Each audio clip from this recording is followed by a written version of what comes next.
Добър ден, приятели, познати и всеки, който ще види това. Днес е хубав ден, 23 март 2025 година.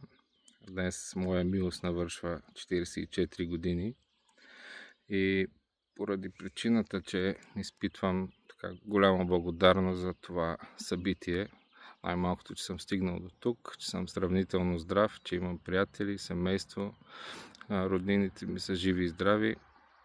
Искам просто да изкажа една благодарност за всичко, което ме е довело до тук и да споделя този хубав ден с вас. Истински пролетен ден.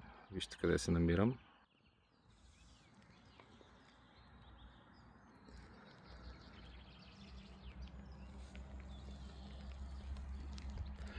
Преди почти година започнах едни разходки през времето, на които слушам и книга.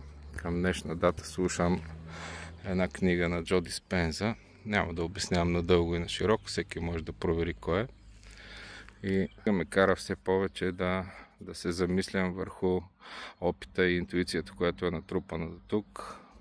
Друго така проучване на личността ме доведе до там да разбера, че вече след натрупването в тези години може човек спокойно да действа по интуиция, да престане да премисля, да преосмисля всяко нещо, да спре да се страхува и дори даже посоката на развитие да е там, където човек се страхува или му е некомфортно. Така мисля, че успявам да подобра здравето си. Когато аз съм добре, надявам се всички около мен да са добре. И за това още сега в това клипче ще споделя и бъдещите си планове. Накратко, отварям офис в град София. Съвсем скоро в град Плевен ремонтираме нов офис, по-голям, с по-голям и развит екип, надявам се. Ще предлагаме абсолютно същото качество в бизнеса ни с недвижими имоти, което е 30 плюс години. И реално ще развием офиси, които да предлагат същото качество, същите качествени хора и да си спечелите брокер на имоти, който да ви е приятел и да го отличите от всичкото, което е в мрежи и къде ли не. Мисията ми е да преборя хейта в тази среда и в този бранш. Искам да бъдем уважавани като всеки друг, който полага усилия и прави всичко добро за това някой друг да му се получат нещата.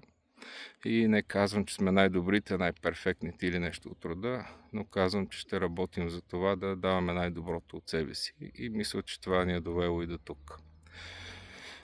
Тук има разни патета, оставам се на природата, това включва, не знам дали ще го излъча, но реално реших да споделя някои неща, въпреки че имах така голяма бариера. Ето още една граница, която прекрачих.